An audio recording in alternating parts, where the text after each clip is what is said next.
Hi, and welcome to Off the Beaten Tracks, where the rooms are aglow with alabaster smiles.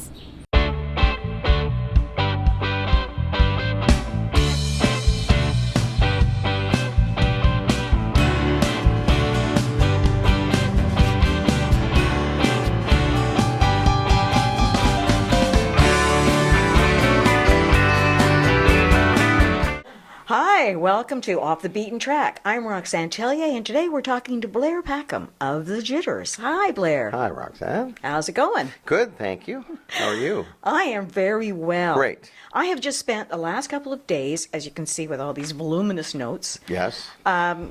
taking a little walk down memory lane for how your first album of the Jitters, which, here we go, this was quite a piece of work to get on vinyl, wasn't it? It took this man so long to finally get this actually out.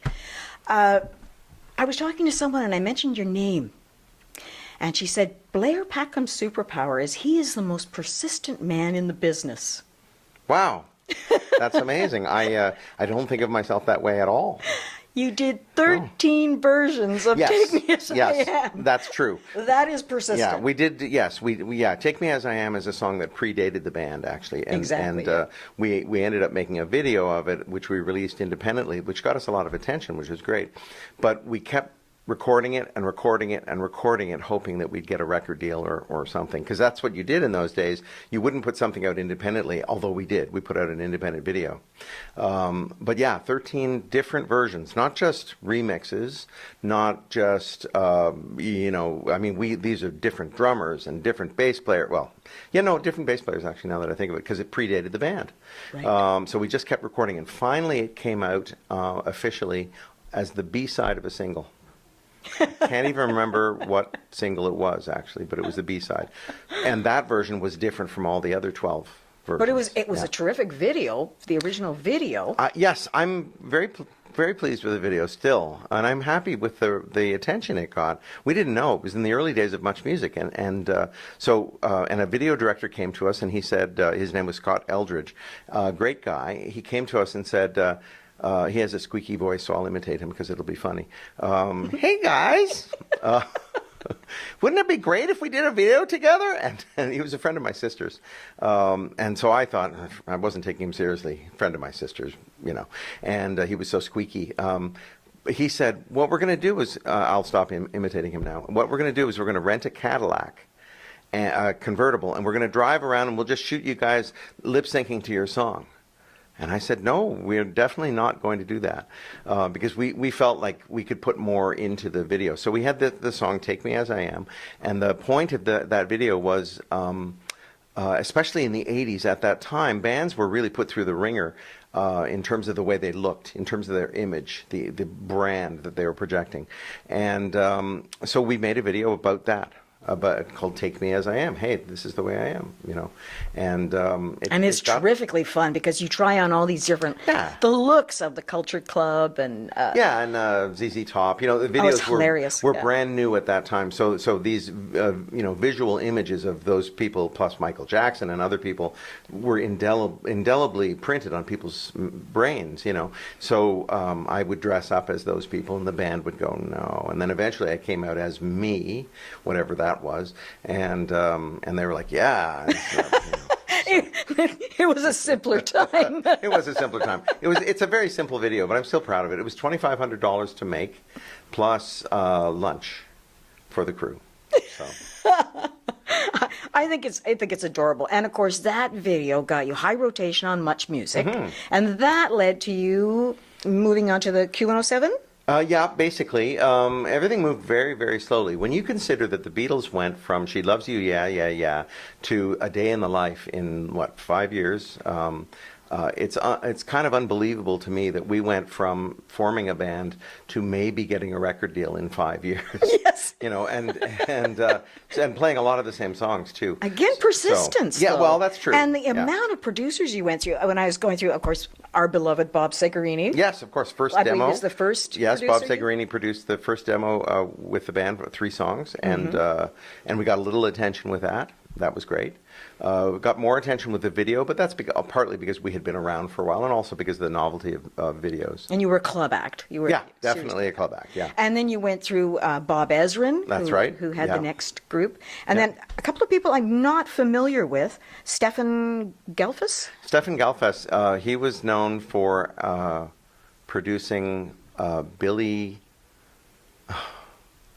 Squire and Stryper, among other people. The band Stryper, they were maybe they're still around. They were a evangelical Christian heavy metal band, and they would throw little Bibles at the audience. I'm not kidding. But Billy Squire had some major hits. Oh, and he'd also produced John Waite. Stefan Galfas. Yeah, he didn't produce Missing You. He produced the album after that. So Stefan Galfas was a sort of a major player, but maybe a few rungs down, and hadn't had his big break yet. He went on to produce other people and did very well. But he was a New York producer, and at the time, we were told from our management that that's what you need. You need a big, high-power producer, and there he was. I remember those days very well. There was a lot of money floating around. Yeah. There was a lot of doctors and dentists and lawyers who wanted tax havens. So That's right, yeah. So yeah. everybody had money and everybody was looking. So then you found, Paul Gross found you when he was having his haircut. That's right. Paul Gross, not the actor. Paul Gross, one of the owners of Phase One Recording Studios at the time, a major studio. A studio that hosted, all kinds of incredible international artists.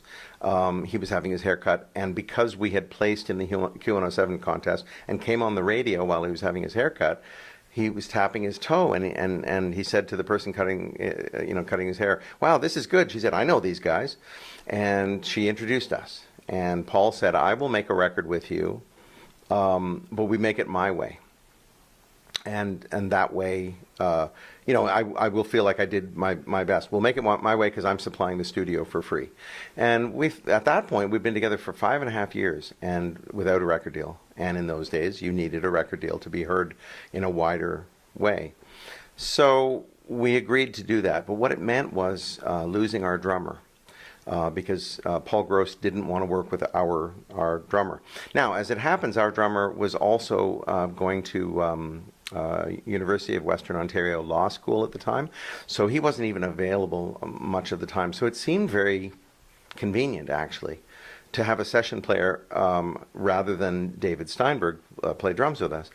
We would have loved to have kept playing with David, but he was going off to be a lawyer, and he was finishing up the first year of law school.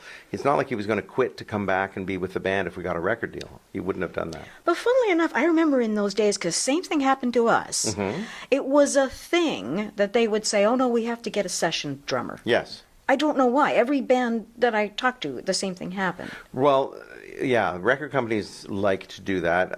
The head of the record label. He actually head of A&R at the time, but he became head of the label. Great guy, but had been a drummer before and felt he really knew drums, and he knew what rhythm sections were like. And in the 1980s, when you have that big horrible drum sound, boom, pa, boom, boom, ba, like big 80s drum sound, and everything had to be very machine-like. David Steinberg, and we're dear friends, best friends to this day. He wasn't machine-like. He's not machine-like. So I can understand, in the context of the time, having a guy like Randy Cook, who ended up playing drums with us, it made a lot of sense at the time, anyway. So, but it caused a funny situation I would like to tell you about. So this is the album cover. We were told by the head of A&R about 3 weeks before this photo session that we were about to have a photo session with Deborah Samuel. Now, at that time, Deborah Samuel had shot a Rush album cover maybe 3-4 years before called Moving Pictures, and she became sort of famous in rock circles for that. Mm-hmm. So we were very excited to work with her, and she was great.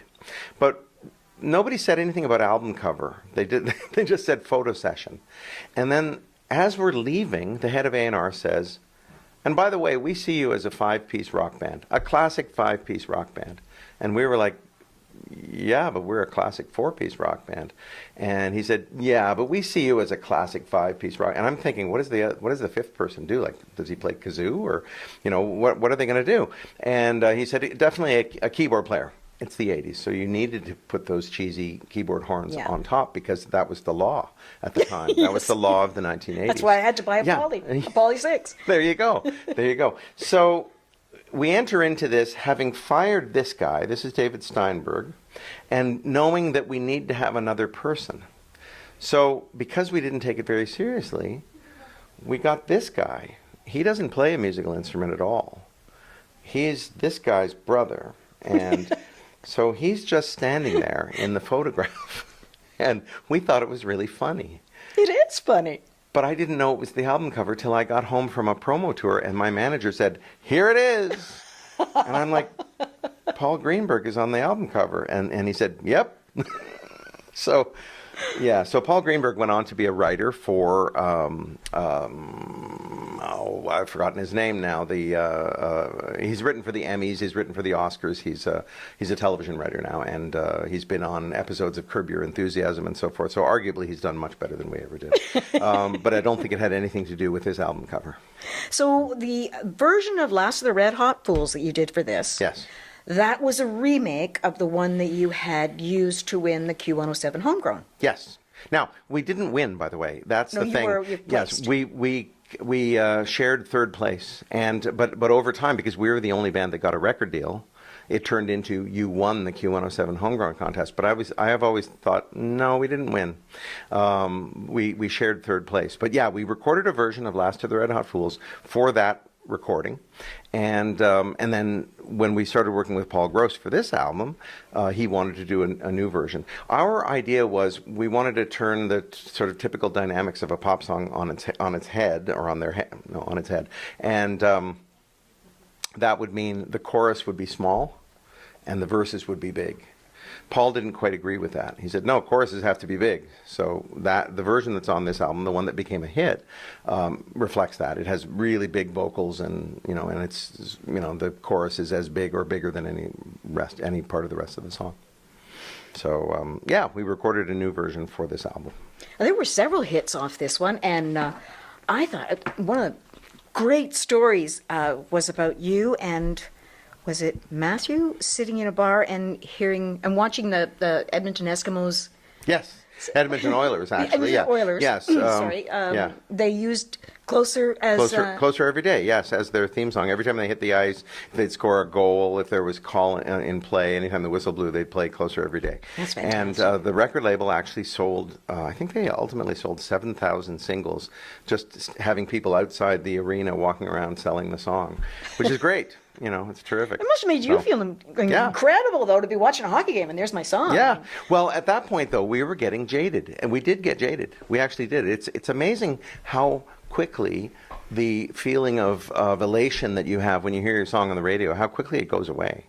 Yes. And that's kind of odd. I remember the first time I heard Last of the Red Hot Fools on the radio. It was on Q107. It was between a Who song and I think a Zeppelin song. And then we came on, and to me, it sounded like this, like Robert Plant screaming away and so forth, and then our song comes on, it's like like that, and then the Who come on, and it's all like and it didn't sound good to me, and I instantly wanted the record to be remastered somehow, but it turned out every time I heard it after that, it was fine. So there was definitely a psychological thing going on, feeling very self-conscious. The next time I heard it was a couple of days later, walking down Yonge Street with Matthew, the bass player from the Jitters, and we heard it coming out of somebody's car as they went by, and that was thrilling. And then a guy like he was walking along, and he stopped, and he went, "Hey, you guys!" And it was our first time, well, not our first time, but the first time since the record came out getting recognized. He said, "You guys, you're the guys from Jitters, right?" And we were thrilled because he knew the name of the band, and said, "You're the, And he said, "Man, we sing your song all the time in the West." We were just about to go on our first tour out west. I'd never been west of Thunder Bay. So we were about to go out west. And so I said that. I said, "Well, we're heading out to Winnipeg in like 2 weeks." And he said, "No, man, the West Detention Center." So So you know, you're really big amongst prisoners. among then. prisoners, yeah. Yeah, I've been number a one with a fool. I bullet. mean, they're singing, as they bang the bars with their tin cups. I don't know. It is an album of the time. It really is. It is. I mean, in some ways, not. I mean, here's the funny thing: when the '80s are remembered now, we're not often. I mean, even amongst people remembering Canadian '80s, because we didn't really have those haircuts. We didn't really have like Flock of Seagulls. Everybody will remember that. Like the bands that were sort of more committed to the '80s thing. In terms of fashion, we wanted to be Rockpile. We wanted to be Nick Lowe and Dave Edmunds, that kind of band. And you had the sort of an Elvis Costello feel. Yeah, very yeah. much. The So it was sort of a new sound. wavy kind of thing, Yes. and we didn't really want to be new romantic, and we didn't want to be, it was more of a basic rock and roll band. So now, when the nostalgia thing comes around, we don't get mentioned necessarily. Like Platinum Blonde, there's a certain sort of camp appeal to a band that was so committed to their hair, and we weren't, for obvious reasons, I guess, but, my hairline has remained the same, which is kind of amazing. That's the name of the compilation that we're putting. No, I'm joking. Young, Gifted, and Nervous Yeah. was a very good. I would have Thank bought you. that. Yeah, I would have bought that. The Jitters, the label didn't like that. They subscribed to what I would call a conservative point of view about showing weakness. You don't want to show weakness. You can't say that you're nervous in the title of that just shows, it's like saying I'm sorry. And yet they did it in England all the time. Well, of course. And for me, I feel like saying you're sorry actually shows strength. Yeah, It really I believe so does. as well, yeah. yeah. I mean, random I'm sorry in a crowded store or something, that doesn't mean anything. But if you actually own up to something you've said or did that might have hurt someone's feelings or troubled them, I think that actually shows strength. And I so, certainly do as well. And Young, Gifted, and Nervous was a play on the Aretha Franklin record, Young, Gifted, and Black. So, it was just meant to be kind of a joke about who we were and the kind of people we were.